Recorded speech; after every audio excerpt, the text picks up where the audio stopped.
Hi, it's Gary. Welcome to today's video. Today, Fountain Pen Focus Day. The pen we're going to focus on is this. This is a Jinhao 992. Less than $2 Australian for this pen. Very affordable, very inexpensive pen. What we're going to do, take a quick look at the pen. We'll do some size comparisons. We'll do some weights and measures, a writing sample, and I'll give you my thoughts and scores.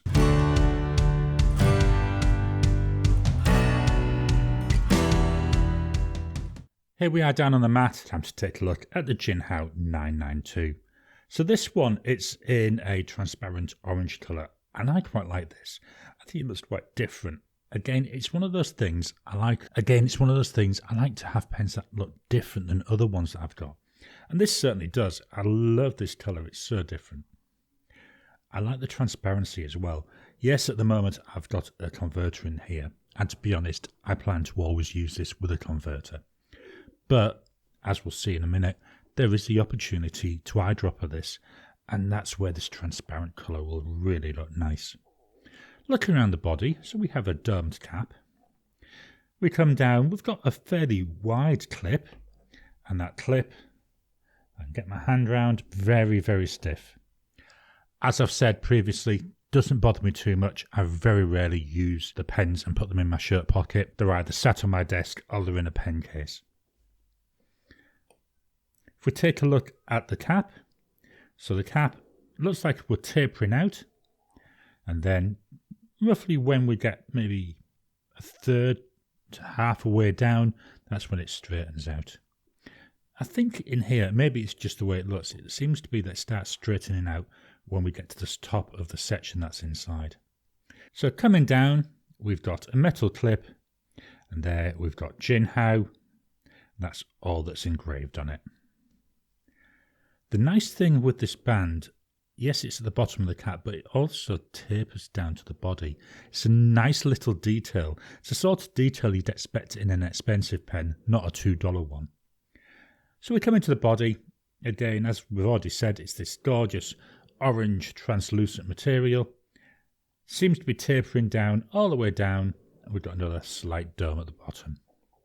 It's a nice, simple looking pen. Not the biggest of pens. You know, this is the pen in my hand. This is the pen when it's unposted. I do find this is just a little bit too short for me to use unposted. Posted, it fits quite nicely, nice and comfortable to use. And because it's so light, it just does not back weight it at all. Let's take the cap off. So it goes off in half, one, about 1 1/4 turns. Really nice, easy to take off. That reveals this Jinhao nib. The nib is small. As I've already said, it's a $2 pen, it's dirt cheap. The nib works quite nicely. It's quite like a standard Jinhao nib, there's nothing really exciting about it. So we've got a nice decorative border there, you can see that hopefully. The breather hole. We've got a little bit of decoration. At the bottom, we've got F for fine. This is one of the things that does let these pens down. They only come in the fine nib. I'd love to be able to get Chinese pens with broad nibs, but at $2, who's going to complain? As you can see, this cartridge converter comes with a converter. Everything's plastic. It's got an O-ring down at the bottom. You could eyedropper this if you want to. I've not tried. I don't intend to try. I like to change my inks quite frequently. So that's where having it as a converter means I can get in and change my ink fairly often. But with this pen, it's a fine nib. Ink in here, it lasts months. I don't know what it is. Even when I'm using it regularly, the ink just lasts and lasts and lasts. Let's fetch in some size comparisons. First size comparison, my two standard pens, Pilot Metropolitan, Lamy Safari. You can see here that Jinhao 992, a little bit shorter than the Pilot Metropolitan. Let's look at them unposted. Unposted, to be honest, the size differences, they're still there. The Jinhao 992, a lot smaller. If we take a look at the nibs, all the nibs are all very much of a similar size as well. Let's post these pens. Even with the pens posted, we're still maintaining that size difference. So the Jinhao 992, definitely it's a small pen. Going to clear these off, and I'm going to fetch in some pens that are roughly in the same price range. Now, I am quite limited by the pens I can fetch in for this because it is so cheap. So the pens I brought in, Jinhao 35, $3 Australian. The Jinhao 992, that was $2 Australian. And then I've also brought in a Wingsun 3008, that was $4 Australian. And that 3008, that was actually the very first Chinese pen that I bought. We can see again, like we saw with the previous pens, that 992 is just so small. Nib-wise, again, all three nibs seem very much of a similar size. And I'm wondering with the nib here on the 35 and possibly even that Wingsun, they look a little bit like limey nibs. That might be something I might try at a different time, is putting a broad limey nib onto one of these pens to see how they perform. Let's look at them unposted. Unposted, we've got a very noticeable difference in size. The 992 looks minute. We'll pop the caps back on. With the caps on, same story, that 992, it's a small pen. Let's get these out of the way and we'll fetch in the rule of measuring. Here we've got the rule of measuring.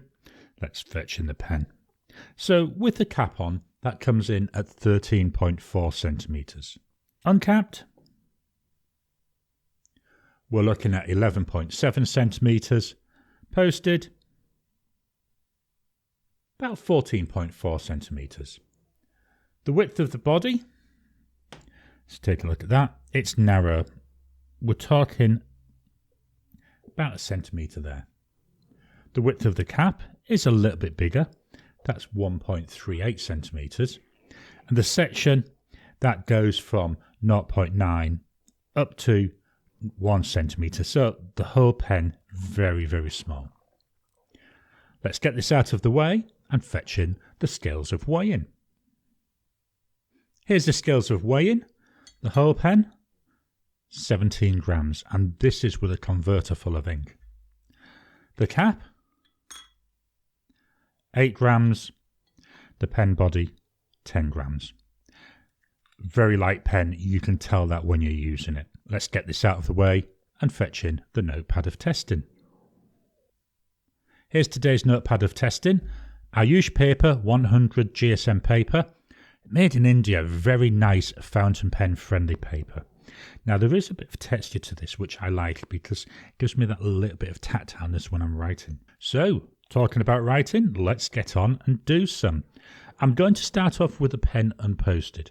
So we've got here a Jinhao 992. It's got a fine nib.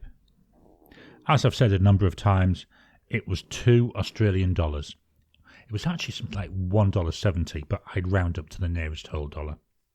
The ink is by Diamine, and it's called Peach Punch.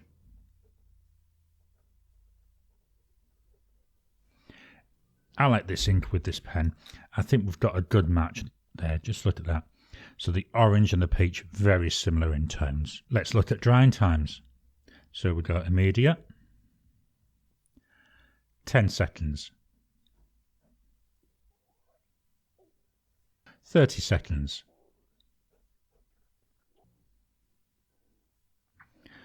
still smudging a little bit, 1 minute.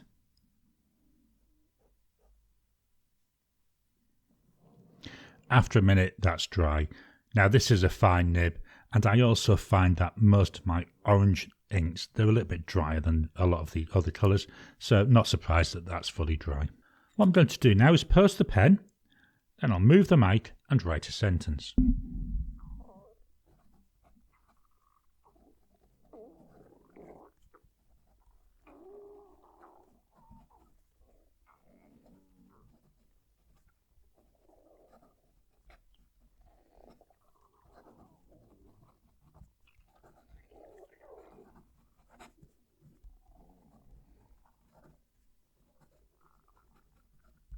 Let's look at line variation.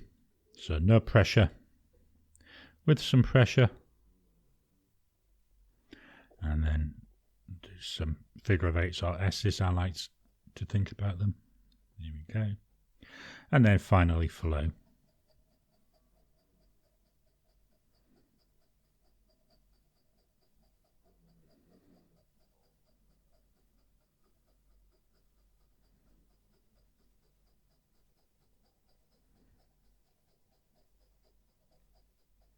Yeah, that keeps up nicely. It is a very fine line, as we can see.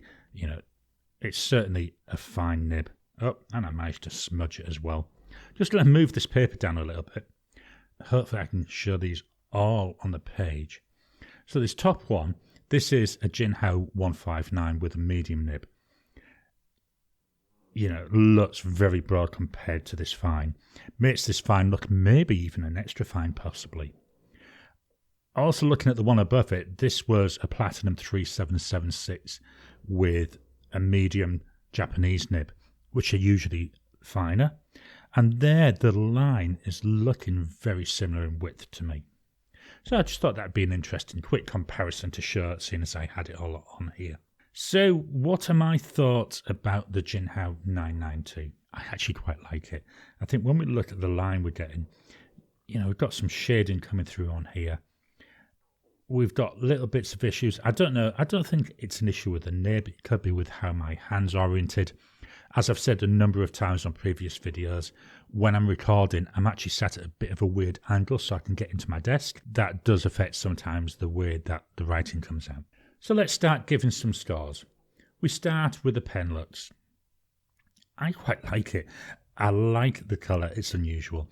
I like the translucent or transparent nature of it. I think that looks nice. Yes, with a converter in there, it looks a bit ugly, but that's personal choice now. I want to leave that converter in. The pen is a bit small. You know, here we go. Feels a little bit on the small side for me. For pen looks though, I'm going to give this an 8 out of 10. Build quality. Well, I've had no issues. I've got maybe a dozen of these now in different colours.